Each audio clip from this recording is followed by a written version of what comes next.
O Senhor esteja convosco. Ele está no meio de nós. Proclamação do Evangelho de Jesus Cristo segundo Mateus. Glória a vós, Senhor. Naquele tempo disse Jesus aos seus discípulos: Se a vossa justiça não for maior que a justiça dos mestres da lei e dos fariseus, vós não entrareis no reino dos céus. Vós ouvistes o que foi dito aos antigos: não matarás. Quem matar será condenado pelo tribunal. Eu, porém, vos digo: todo aquele que se encoleriza com seu irmão será réu em juízo. Quem disser ao seu irmão, patife, será condenado pelo tribunal. Quem chamar o irmão de tolo será condenado ao fogo do inferno. Portanto, quando tu estiveres levando a tua oferta para o altar e ali te lembrares que teu irmão tem alguma coisa contra ti, deixa a tua oferta ali diante do altar e vai primeiro reconciliar-te com teu irmão. Só então vai apresentar a tua oferta. Procura reconciliar-te com teu adversário, enquanto caminha contigo para o tribunal. Senão o adversário te entregará ao juiz, o juiz te entregará ao oficial de justiça, e tu serás jogado na prisão.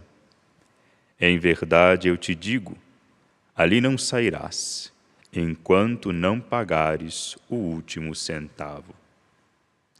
Palavra da salvação. Glória a vós, Senhor.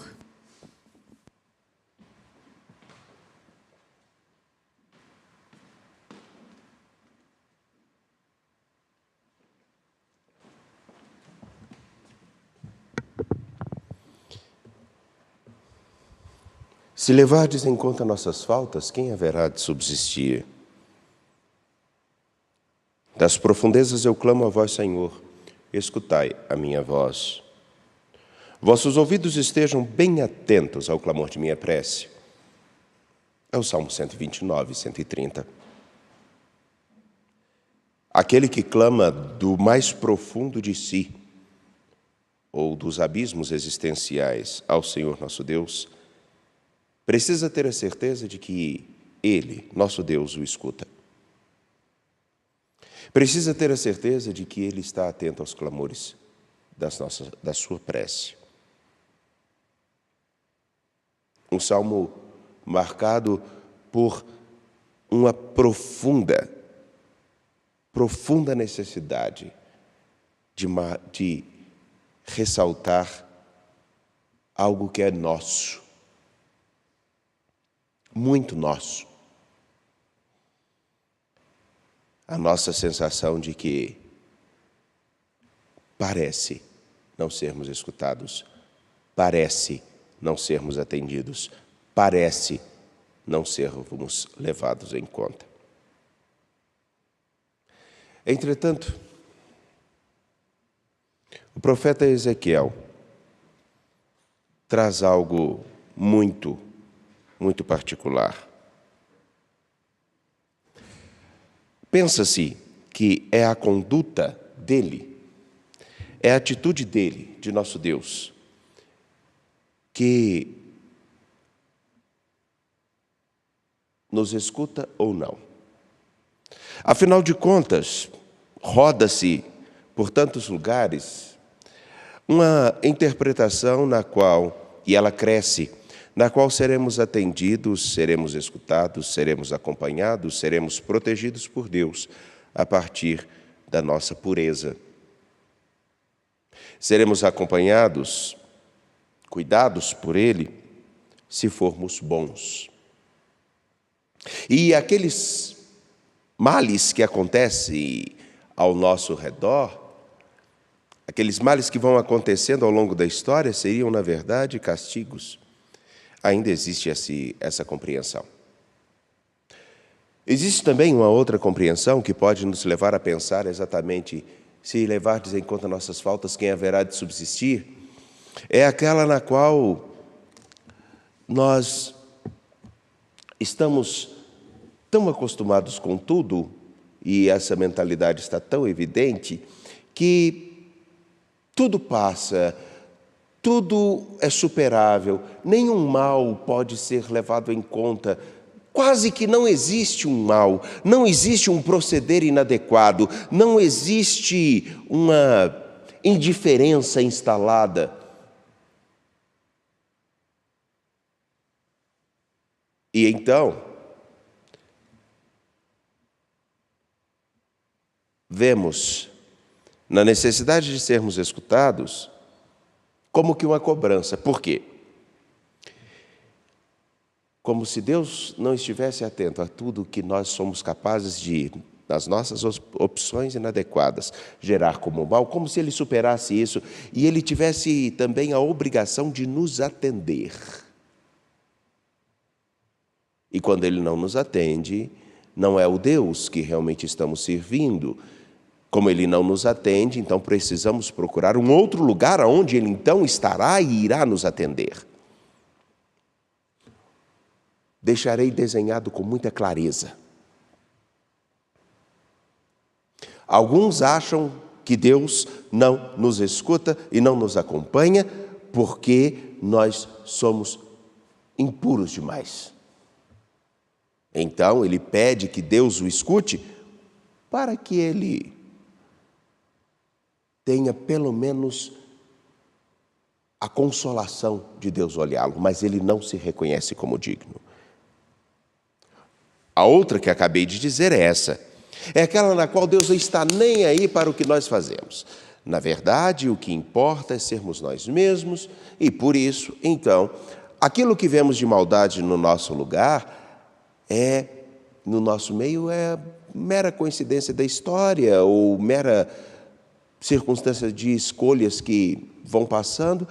E o que, na verdade, precisamos é ser escutados. Deus precisa nos atender. E se Ele não nos atende, não nos escuta, é porque nós estamos no lugar errado.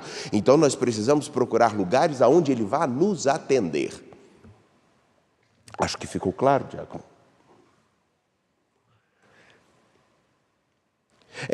Entretanto, se Deus realmente levasse em conta nossas faltas, nós não poderíamos nem mesmo existir, é fato. E na primeira opção, Ele continua a cuidar de todos, apesar de tudo que somos capazes de fazer. Ótimo. Na segunda, aquela na qual tudo está permitido e que, na verdade, precisamos procurar um lugar onde Deus realmente nos atenda, nós não estamos procurando a Deus realmente, a quem o salmista fala, nós estamos procurando o nosso ídolo. Nós procuramos, aqueles que assim fazem, buscam o seu Deus. Não o Deus de Israel, não o Deus revelado em Jesus Cristo, não o Senhor revelado nas Escrituras e na tradição. Não é o Deus nosso Pai. O que vemos no nosso contexto, na verdade, é fruto exatamente de uma falta de coragem de olhar para aquilo que diz o versículo. Deixe-me voltar a ele. No versículo 23 do capítulo 18 de Ezequiel vai ser dito o seguinte: mas vós andais dizendo, e ainda no nosso tempo se diz muito disso, a conduta do Senhor não é correta. A conduta do Senhor não é correta, principalmente naqueles que olham para outros que cometem suas faltas ou que têm circunstâncias em suas vidas que precisam de uma transformação ou de uma conversão, que olham e veem como pode Deus cuidar de tantos e não cuidar daqueles. Existem aqueles que olham para Deus e são capazes de dizer, Ele não nos escuta porque Ele tem uma conduta incorreta. E seria realmente. Vejamos, se Ele diz que vai cuidar de todos e não escuta alguns que estão em situação de impureza, de pecado, Ele não é justo. Porque o que Ele nos revela ao longo de toda a Escritura é que Ele cuida de todos nós. Ele cuida inclusive daqueles que são os piores. Lembremos daquilo que faz Davi? Lembremos do que faz Salomão?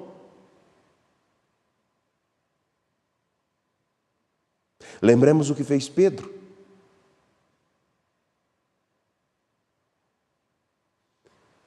Ao longo da história está marcado por pessoas que oferecem a Deus o que podiam oferecer de pior.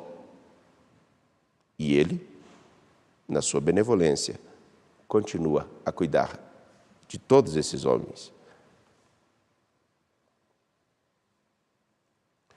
É a conduta dele que não é correta. Também seria inadequada e imprópria a conduta do Deus justo de Israel olhar para aqueles que fazem tudo, aproveitam-se em tudo e de tudo, inclusive das outras pessoas, descumprindo os seus mandamentos, e ele então atendesse a essas pessoas a partir do momento que simplesmente mudassem de lugar. Porque, de fato, pensemos, se ele atende simplesmente porque eu estou num lugar e eu não tenho compromisso nenhum, nem com ele, nem com o bem que ele precisa fazer, se ele só atendesse se eu estivesse em algum grupo, ele também não seria o Deus de Israel. Porque ele contradiria aquilo que Jesus disse: se alguém está conosco, não está contra nós. Então, se ele está em qualquer lugar, mas o coração voltado ao Senhor nosso Deus, por que ele não seria escutado? Teria Deus deixado de acompanhá-lo nos momentos de dificuldades?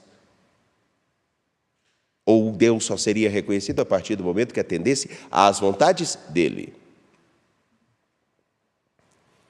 Bom, o que Ezequiel aqui rebate é um pensamento no seu tempo e que ainda está no nosso. Nós não somos escutados por Deus porque Deus não tem uma conduta correta.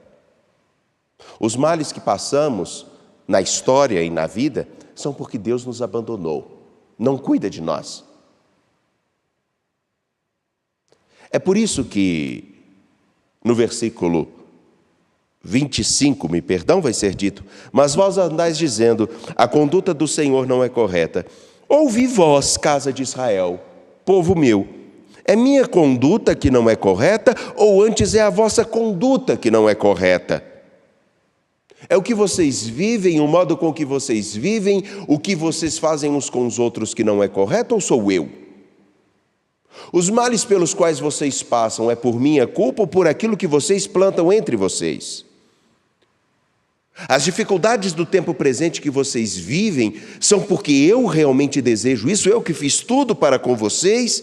Ou é porque vocês esqueceram não só de me escutar, não só de viver os meus preceitos, mas esqueceram-se de olharem-se uns para os outros, reconhecendo que aquilo que vocês fizerem uns aos outros será motivo de dor entre vocês? Sou eu que faço o que é inadequado ou vocês que estão inadequadamente vivendo? É por isso que quando nós escutamos o Evangelho de Mateus, capítulo 5, versículos 20 a 26, é importante termos a atenção. Não é simplesmente o não matar, não é simplesmente o não difamar, não é só simplesmente tomar algo como um sinal de pecado ou de maldade do outro. É, antes de tudo, o que será realmente diferença no sinal de conversão entre todos nós é se ao longo da história, se ao longo da nossa caminhada, na vida que nós levamos, nós procuramos fazer isso que o versículo 25 do capítulo 5 de Mateus diz: procura reconciliar-te com o teu adversário, enquanto caminha contigo para o tribunal. Senão o adversário te entregará ao juiz, o juiz te entregará ao oficial de justiça e tu serás jogado na prisão. Traduzindo o que quero dizer e deixando bem claro, não é a conduta de nosso Deus que é inadequada, não é o lugar que nós ocuparmos neste ou naquele prédio que realmente fará com que nós sejamos escutados por Deus, não é o fato de nós sermos puros demais que dará a Deus a obrigação, fará com que Deus tenha a obrigação de nos atender. O que, na verdade, marcará a nossa ligação com o nosso Deus e reconhecermos que somos escutados por Ele, é o fato de, no nosso coração, estar saindo de dentro do nosso coração, sair aquilo que é de melhor para nós e entre nós. Porque a nossa vida é uma caminhada na qual um dia seremos julgados pelo menos pelo último instante de nossa respiração. E a nossa história será finalizada. E todo livro que é finalizado, todo escrito fechado, ele já tem condições de ser julgado. E todo pensamento já pode ser definido, pode ser vista a característica de uma pessoa. E aí então, no dia em que estivermos diante de Deus, ou no dia de nossa morte, teremos condições de sermos avaliados por completo. É ali que acontece um julgamento final, antes mesmo do de Deus. Não nos preocupemos. A imagem que Jesus apresenta é muito simples. Ao longo da caminhada, enquanto vamos para o tribunal, nós estamos em todo tempo caminhando para um lugar, para uma realidade onde prestaremos conta do que formos. E essa prestação de contas não terá como justificativa não termos sido escutados por nosso Deus. E eu explico por quê. Porque tudo que Ele poderia ter feito, tudo que Ele poderia ter ensinado, tudo que Ele poderia nos ter apresentado foi. E nós não o escutamos. Negligenciamos sua palavra. E não estou falando aqui de grupos, eu estou falando aqui de algo que nós precisamos, no nosso interior, no mais profundo de nós, avaliarmos.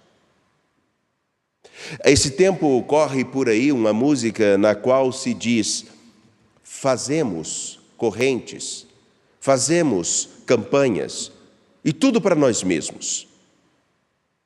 E alguns estão avaliando somente instituições, mas não façamos isso, façamos aquilo que é a nossa religiosidade, a nossa forma de viver a relação com o Senhor nosso Deus. Porque, na verdade, no fundo, nós não estamos fazendo campanhas para grupos, nós não estamos fazendo campanhas e promessas para atingirmos aquilo que é melhor para nós. Nós fazemos porque queremos que Deus atenda a nossa vontade. Isso marca o tempo presente, onde não se busca a Deus, busca-se o que se pode conseguir com Ele. É a mesma realidade que os pais educam seus filhos, onde os filhos só vão obedecer quando recebem seus benefícios. Se levardes em conta nossas faltas, quem haverá de subsistir? Se Deus fosse levar em conta as faltas do tempo presente, Ele com certeza, pelo menos, teria muito o que pensar. Se Ele fosse deixar de nos escutar e de nos cuidar, se fôssemos bons, Ele teria que, em primeiro lugar, superar uma coisa que é antiga em toda a experiência religiosa. Sabem qual? É aquela experiência de ver que alguém nos busca por aquilo que quer conseguir de nós. Um homem busca uma mulher porque quer o seu corpo, e uma mulher busca um homem porque também quer o seu corpo e o prazer que será capaz de proporcionar. No tempo presente, busca-se uma promessa ou mesmo faz-se um voto por aquilo que quer conseguir, não porque quer estar com o Senhor. Eu lhe prometo que se eu ganhar na Mega Sena sozinho, eu subirei a pé da portaria do Santuário Basílica Nossa Senhora da Piedade e chegarei até a imagem de Nossa Senhora da Piedade e estarei ali de joelhos ralados, como se isso fizesse com que eu fosse um homem melhor. Mas o foco é ganhar a Mega Sena. Afinal de contas, no nosso caminhar com Jesus Cristo, nós estamos preocupados em sermos os melhores homens e as melhores mulheres que são fiéis a Deus, escutando a sua palavra e, portanto, reconhecendo que Ele está nos escutando sim, ou nós somos aqueles que simplesmente reconhecem a presença de Deus a partir do que conseguem, Quanto mais eu tiver, mais abençoado eu sou. Se esse é o parâmetro, lhes digo, isso não é fidelidade a Jesus Cristo, e isso não é cristianismo.